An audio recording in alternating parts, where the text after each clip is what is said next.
The palace stood in silence, high walls reaching toward the cold alien sky. Inside those walls lived the one they called the Broken Princess.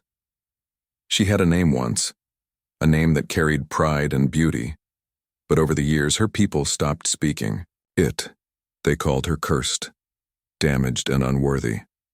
For them, she was a reminder of weakness, not strength. Her body carried scars from an old accident, scars that never healed completely. Her spirit carried deeper wounds, years of whispers, cruel laughter and heavy judgment from her own kind. The council, made of cold and proud leaders, had decided long ago that she was of no use to the empire. She could not lead, she could not inspire. So they locked her away in the forgotten wing of the palace. Each day she would walk the empty halls, her steps echoing, her hands brushing against cracked walls.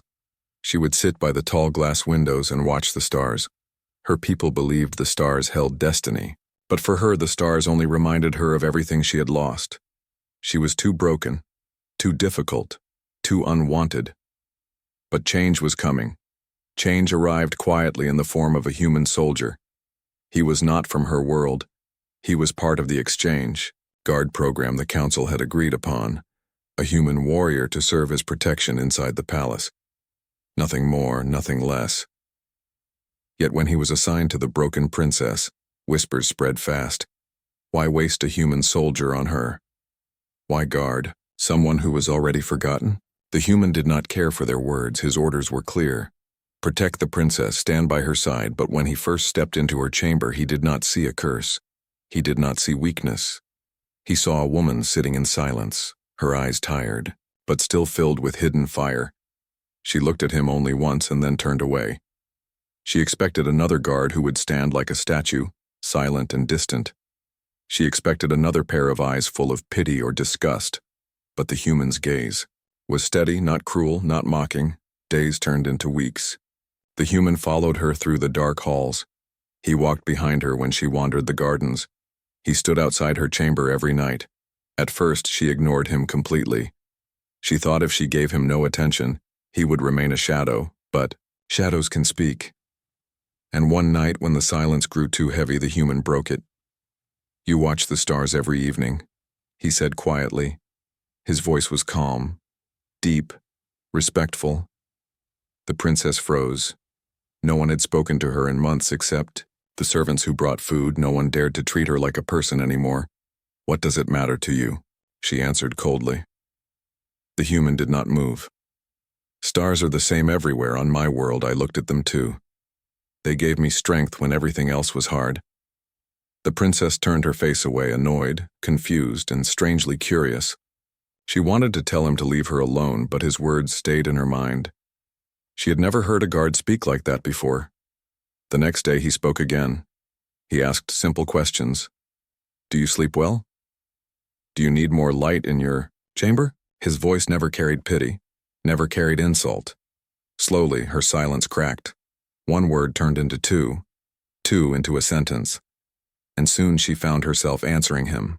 For the first time in years, someone listened to her voice. Still, she did not trust him. Why would a human, a stranger, care about her?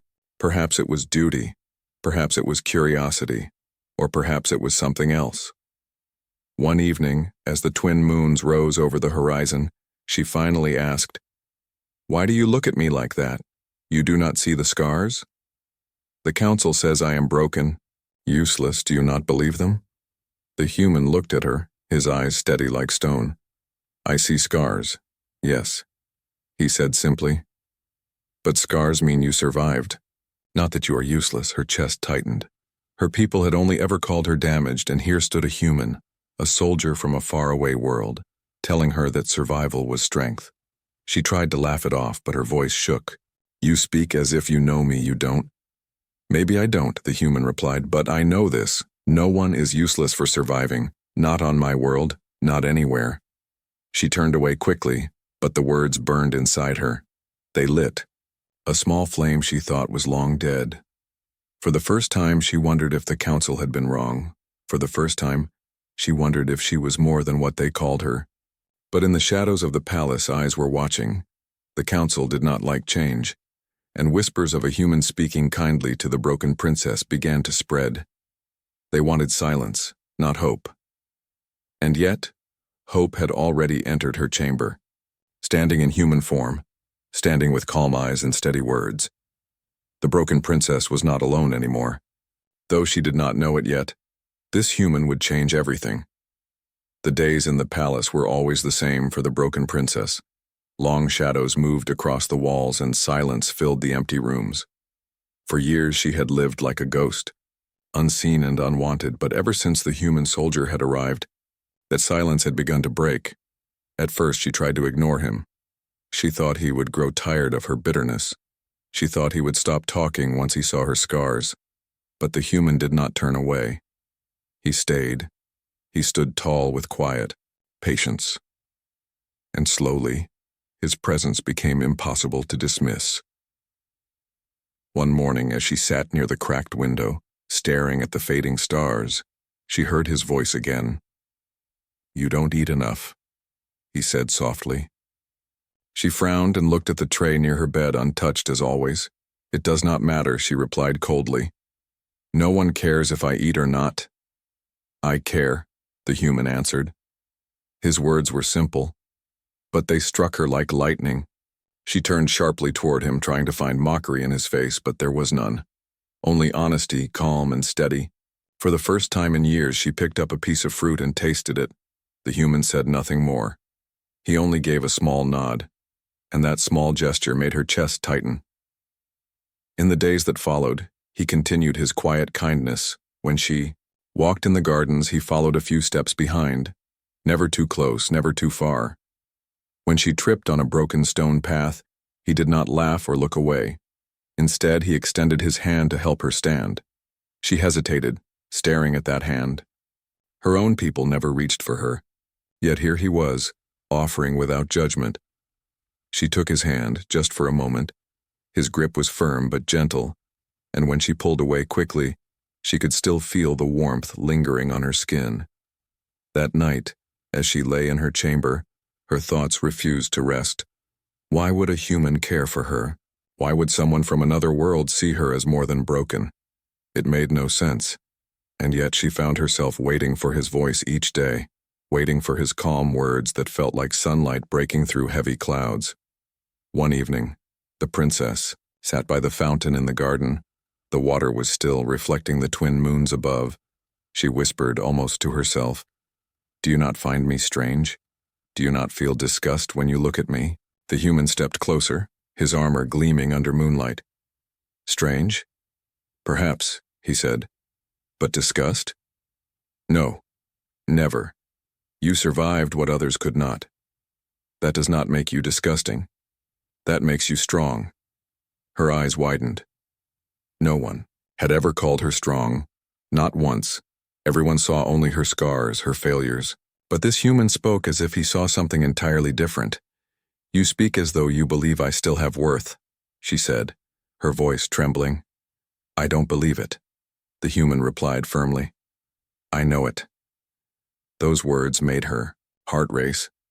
She turned away quickly, afraid he might see the tears forming in her eyes, but his words planted roots inside her soul, roots of hope she thought had died long ago. The next day, whispers spread in the palace. Servants noticed how the human and the princess spoke to each other. Council members began to grow suspicious. They did not like the idea of her finding strength. They wanted her silent, broken, forgotten. One servant even dared to whisper in front of her, "Look at her," pretending to be a queen again, as if a human's kindness can change what she is. The words stung, sharp as a blade, but before she could turn away, the human's voice cut through the air. "Watch your tongue," he said, his voice low and dangerous. "She is still your princess. Treat her with respect." The servant paled and bowed quickly, retreating in fear. The princess stared at the human, shocked. No one had defended her in years, no one had spoken for her honor. She wanted to say thank you, but the words froze in her throat. Instead, she simply looked at him, and he gave a small nod as if it were the most natural thing in the world to protect her. That night the princess lay awake, her heart restless. She realized something dangerous. She was beginning to trust him, and trust was something she had buried long ago. But there was no denying it. This human soldier was different. By the end of the week, she found herself speaking more. She asked about his world, about the blue skies and oceans he described. She listened as he spoke of battles fought, of friends lost, of lessons learned. His voice was calm, but behind his words, she felt pain. Scars of his own, not on the skin, but deep in his soul. "You too carry wounds," she said one night. "I see it in your eyes." The human paused, then gave a faint smile. "We all carry wounds, Princess. The question is what we do with them. Do we let them define us, or do we rise above them?" Her heart pounded. For the first time in years, she felt her own scars were not chains, but marks of survival. Maybe, just maybe, she could rise above them too. But not everyone wanted that. In the shadows, members of the council whispered plans. They saw the change in her, the small spark of life returning to her eyes, and they feared it. They feared what hope could do. They feared what one human's kindness could awaken.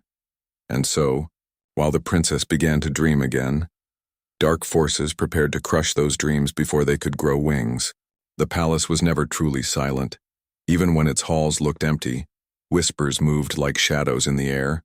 Servants, guards, and council messengers always carried rumors from one corner to another.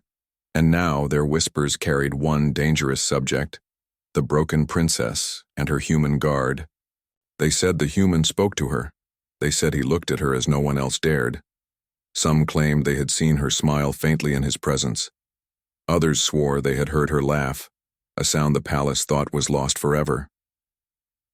At first, the whispers were soft, harmless gossip, but soon they reached ears that mattered, ears of the council. Inside the grand chamber, the council sat around a long obsidian table. Their faces were sharp, cold, and filled with pride. For years they had ensured the princess remained hidden, weak, and forgotten. But now, reports of her change unsettled them. "She grows stronger," one counselor hissed.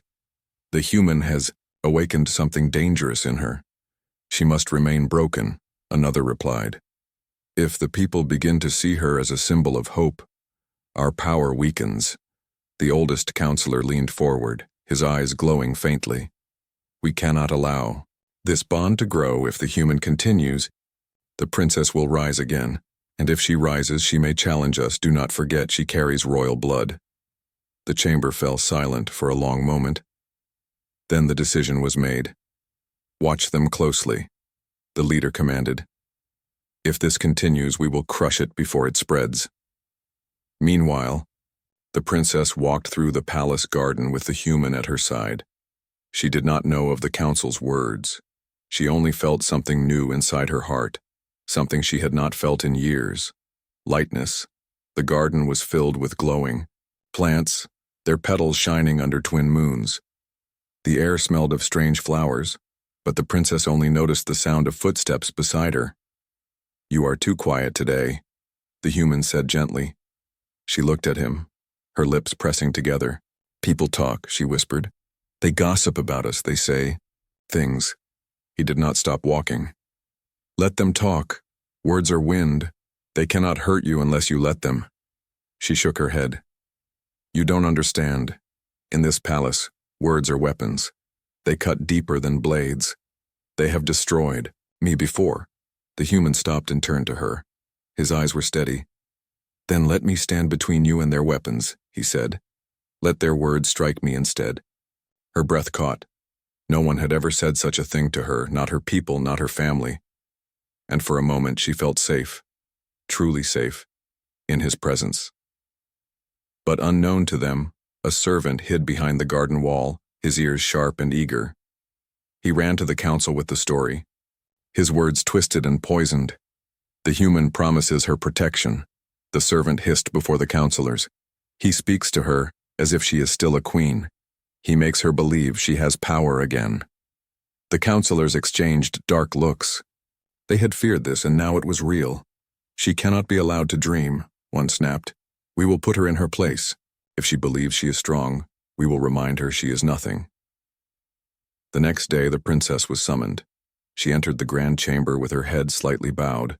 The human guard followed at a distance, his hand resting near his weapon. Though he knew he could not draw it here, the council leader's voice rang out sharp as ice. "Princess, we hear you spend much time with this human."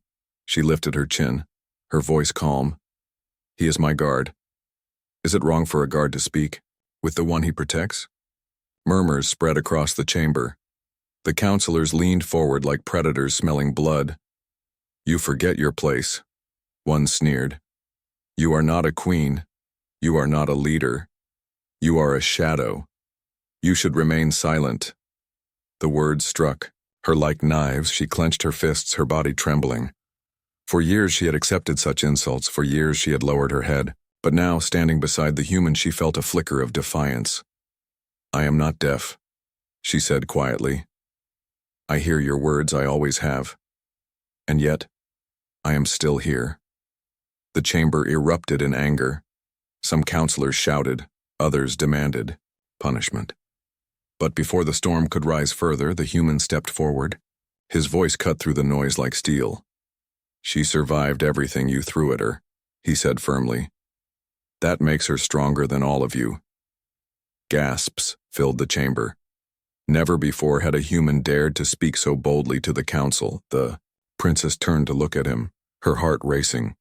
His words were dangerous, reckless, but they filled her with fire. For the first time in her life, someone spoke for her.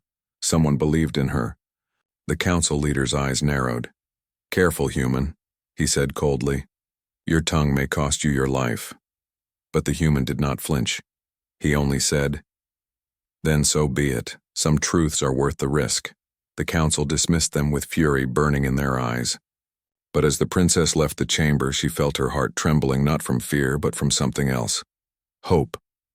That night, she sat by her window once again, watching the stars.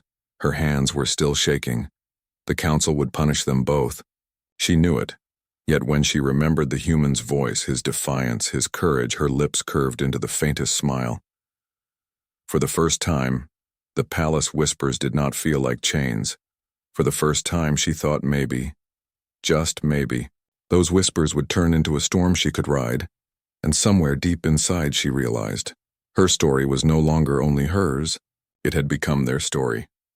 A story the council could not stop, no matter how hard they tried. The council chamber glowed with cold blue light as the leaders whispered among themselves. Their patience had ended. The broken princess was no longer silent, and the human guard had dared to defend her in front of them all. Such defiance could not be allowed. "She believes she has strength," one counselor said, his voice sharp. "Let her prove it or let her die." And so the order was given. The princess would face the trial of fire. When the princess heard the words, her blood turned cold. The trial of fire was an ancient test of survival, designed not for fairness but for cruelty. Few ever survived it, and those who failed were erased from memory. The council had chosen this not as a test of honor, but as a sentence. "You cannot fight this," she whispered to the human in her chamber that night. "No one has passed in decades. They want me gone. This is the end." The human leaned against the wall, his face calm, but his eyes blazing with anger. "It doesn't have to be," he said firmly. "You survived worse already. You can survive this too." She shook her head, trembling. "You don't understand. They will not let me win. The trial is designed to break me." The human stepped closer, lowering his voice. "Then let me help you. I cannot fight in your place, but I can prepare you. Train with me, learn with me, trust me." Her heart raced. She wanted to refuse, to fall into despair as she had so many times before. But when she looked into his eyes, she saw no pity, only belief. Belief stronger than any chain, and so she nodded slowly. "Teach me." For nights they trained in secret. The palace gardens turned into their battleground. The human taught her how to move quickly, how to defend, how to use her body's strength rather than its weakness. At first, she stumbled, fell, and cursed her broken scars. But each time, he lifted her up. "Again," he would say, his voice steady. "You are not weak. You are only untested. She learned to fight through pain, to keep her balance, to push her breath when her lungs begged for rest. Slowly, something inside her began to change. Her body hurt, but her spirit started to burn brighter than the fire she would face. One evening, when she collapsed on the stone floor, gasping, she whispered, "Why do you do this? Why risk yourself for me?" The human knelt beside her, his hand steady on her shoulder. "Because I see someone worth saving," he said, "and because sometimes a hand in the darkness is enough to change everything." Her chest tightened and she could not speak. For years she had been unwanted, unloved, unseen, but this human made her believe she still had worth. The day of the trial arrived. The arena was carved deep into the earth, flames burning in iron pits. Shadows of thousands of onlookers filled the high walls above. Citizens had come not to cheer, but to watch her fail. The council sat in their grand seats, their eyes hungry for her end. The princess stepped into the circle, her heart heavy. Her scars felt like chains once again. But then, her eyes searched the crowd and found him, the human guard standing. Tall, his gaze fixed on her. His eyes said what his lips could not. "You can do this." The horn sounded, and the trial began. The first challenge was fire itself. Flames roared across the floor, forcing her to leap across narrow stones. Heat licked her skin. The crowd gasped when she slipped, but she remembered his words. Balance, breathe, trust yourself.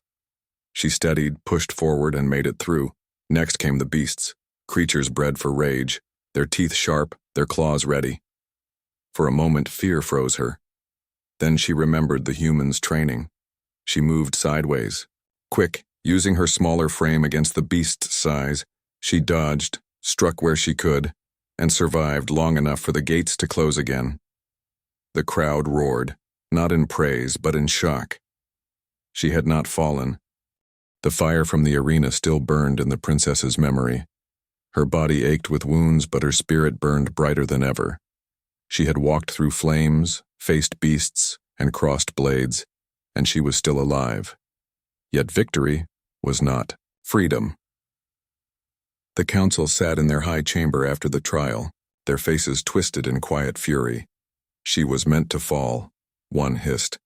"Instead, she has become a symbol." "Not yet," another answered. "The people may whisper, but whispers fade. We must remind them she is still nothing." But in the streets of the capital it was not fading. Citizens who once called her cursed now spoke in awe. She survived. She endured what none could. Maybe she is more than broken. The council could feel the change, and it terrified them. That night, the princess sat alone in her chamber, staring at her scarred hands. The pain in her muscles was sharp, but sharper still was the weight of the council's eyes on her. She knew they would not let this stand. They would come for her. And perhaps for him. The door creaked and the human entered. His armor was still dusted with ash from the arena. He had not left her side once. "You should rest," he said softly. She looked up at him, her voice unsteady. "Rest? When I know they will come for me again? When I know they will never forgive me for surviving?" The human stepped closer, kneeling so his eyes met hers. "They wanted you to break, but you didn't. That is strength. Do not let their fear steal it from you now." Her throat tightened. "Why do you keep saying such things? Why do you fight for me? You are not of my world. You owe me nothing." He paused, then extended his hand slowly, palm open. "Because sometimes the only thing a person needs is someone who refuses to let go, and I will not let go." Her heart raced. She stared at his hand, trembling. For years no one had reached for her. For years her scars had been walls too high for anyone to cross. Yet here he was, offering his hand as if those walls were nothing. At first, she hesitated, fear and doubt screaming inside her. But then, something stronger rose. A spark that had been building since the day he arrived. She placed her hand in his. It was a simple gesture, but in that moment it felt like defying the entire galaxy. The next day, the palace was filled with noise. The council had ordered a public gathering. They wanted to reclaim control, to twist her survival into shame. In the grand courtyard, thousands of eyes turned toward the princess as she was forced to stand before the crowd. The council leader's voice boomed. Yes, she survived the trial of fire, but survival does not mean worth. She is still broken, still cursed, still unfit to lead. Murmurs ran through the crowd, doubt mixing with curiosity. The people remembered what they saw in the arena. They remembered the fire in her eyes.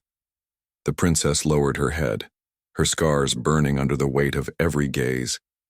She felt the council's trap closing. She felt her strength slipping until she heard him. The human soldier stepped forward, breaking ranks. His voice rang out, steady and bold. You call her broken, but she stood where none of you dared. You call her cursed, but she walked through fire while you sat in safety. If this is weakness, then what is your strength? Gasps spread through the courtyard. No alien had ever spoken against the council so openly, and here was a human defying them without fear.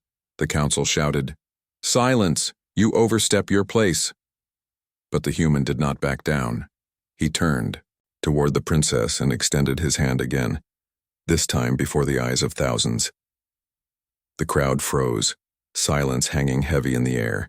The princess's heart pounded. She could see the council's rage, could feel the weight of their power. Taking his hand meant open defiance. It meant chains, exile, perhaps even death. But when she looked at him, she saw only belief. Belief, strong enough to carry her through every flame. Slowly, with trembling fingers, she reached forward and placed her hand in his once more.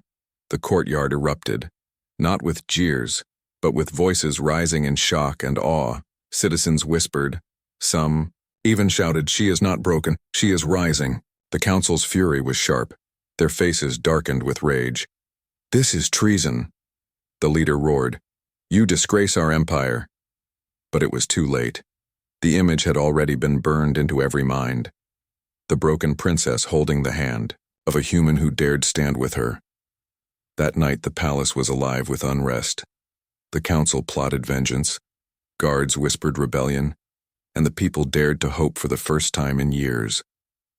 The princess sat in her chamber, her hand still. Tingling from his touch, she whispered to herself, They wanted me to fall. But I am still standing. And beside her, the human answered softly, Not just standing, princess, rising. For the first time she believed him fully. For the first time she felt her chains begin to break. But in the darkness, shadows gathered. The council would not let this pass. They would strike soon, and when they did, both she and the human would face the storm together. The night after the courtyard gathering, the palace was filled with tension. The council could not erase what had been seen. Thousands had watched the broken princess hold the human's hand. Thousands had heard his words against the council. The image spread faster than fire, and with it spread dangerous hope.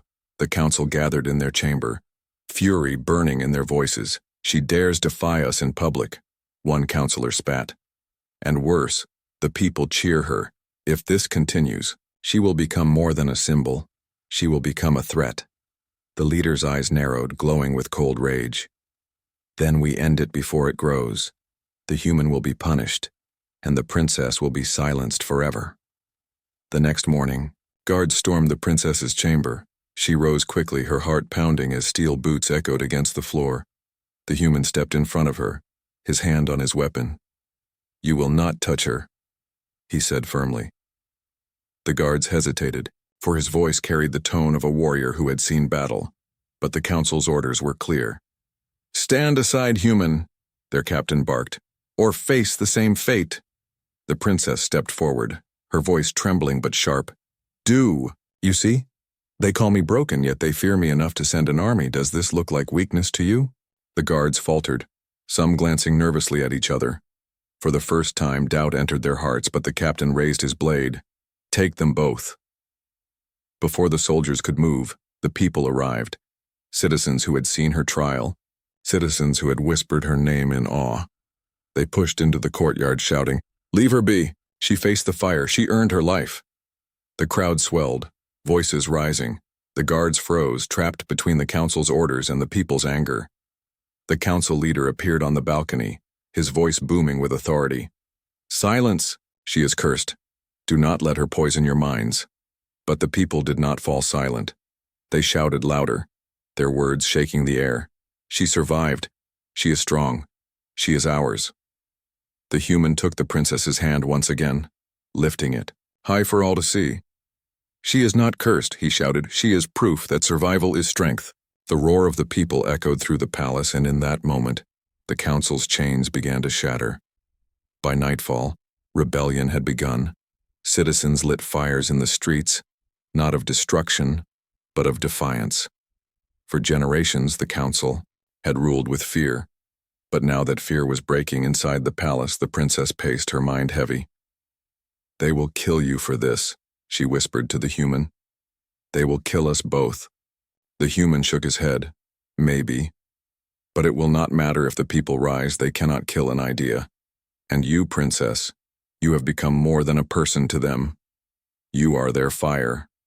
Her chest tightened. But I never asked for this. I never wanted to be a symbol. He looked at her with steady eyes. Symbols are not chosen, they are born when the world needs them. And right now, your people need you.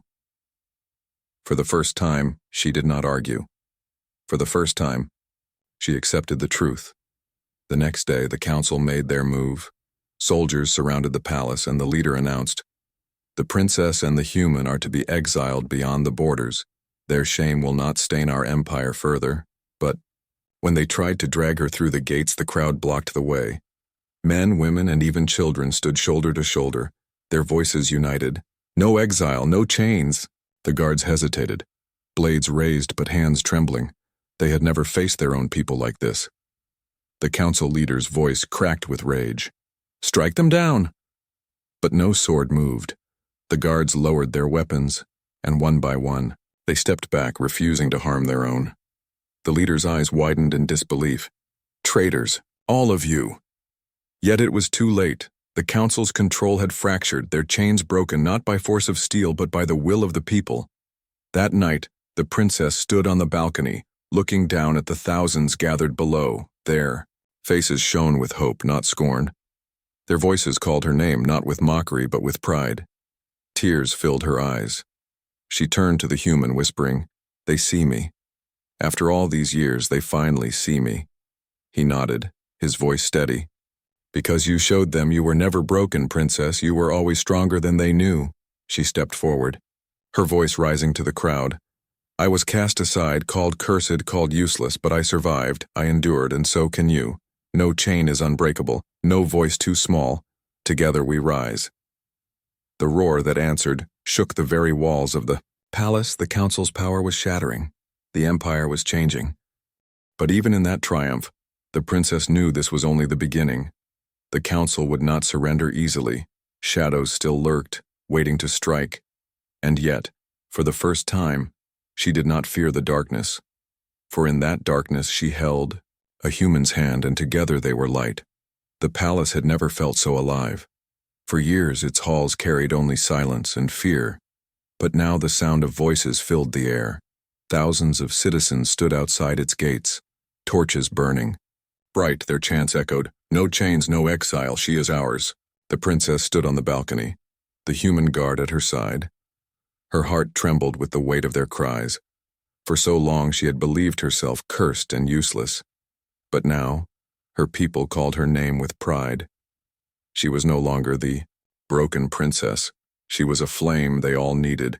Yet in the shadows of the council chamber, danger brewed. The council was not finished. Their leader's eyes burned with rage as he spoke to the others. "We have ruled for centuries. We will not be undone by one scarred woman and her human pet. Tonight we end this rebellion with blood." As darkness fell, soldiers loyal to the council moved through hidden tunnels. Their orders were clear. Capture the princess. Kill the human. Silence the crowd. But the people were watching. They had risen once already, and they would not bow again. When the soldiers advanced, citizens blocked their path, throwing stones, raising makeshift weapons. The streets became a battlefield, not of armies, but of ordinary men and women protecting their hope. Inside the palace, the princess heard the clash of steel and the shouts of her people. Her chest tightened with fear.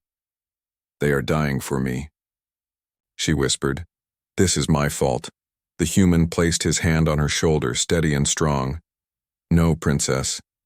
They are fighting because they believe. Belief is never wasted, but you must choose. Will you hide, or will you stand with them? Her scars ached, memories of shame and rejection rising like ghosts. For a moment she almost faltered, but then she looked at his face, calm, determined, unshaken. He had chosen her from the beginning when no one else did. He had held out, his hand in her darkest night. Now it was her turn. I will stand, she said firmly. Together they walked into the courtyard. The crowd parted as she stepped forward. Her scarred skin glowed in the torchlight, but there was no shame in her posture, only strength. The soldiers stopped, stunned by her presence. The council leader appeared on the balcony above, shouting, "Do not be fooled. She is cursed. She will bring ruin to us all." The princess lifted her chin, her voice rising above the chaos. "I was called cursed, but I endured. I was called broken, but I survived. You call me unfit, but here I stand, stronger than your lies." The crowd erupted in cheers. The soldiers hesitated, torn between loyalty to the council and the undeniable truth before them. The human raised his sword, pointing it not at the princess, but at the council leader.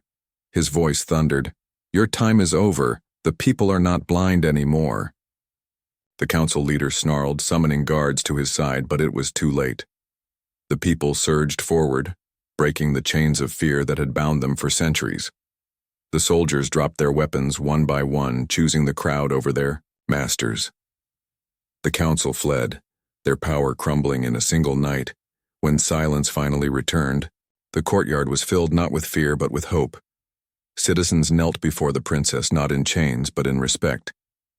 She looked down at them, her heart heavy with tears. "I am not perfect. I carry scars, I carry pain. But so do you, and if I can rise, so can you.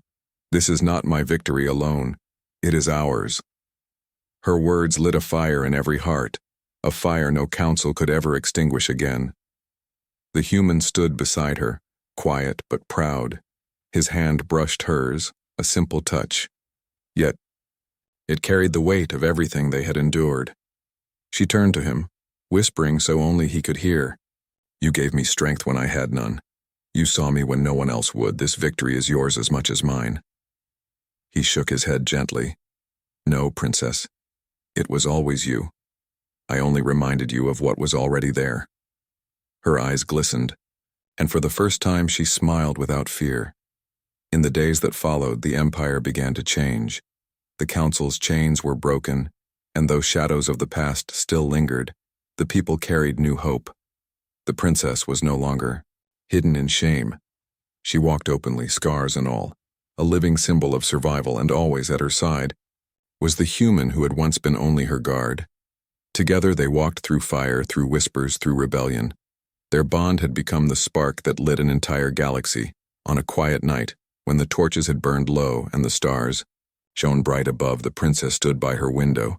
She whispered softly, "No one desired me once. Too damaged, too difficult. But one hand changed everything." The human standing behind her answered simply, "Sometimes one hand is enough to change a world." And together they watched the stars, no longer symbols of loneliness but of endless possibility.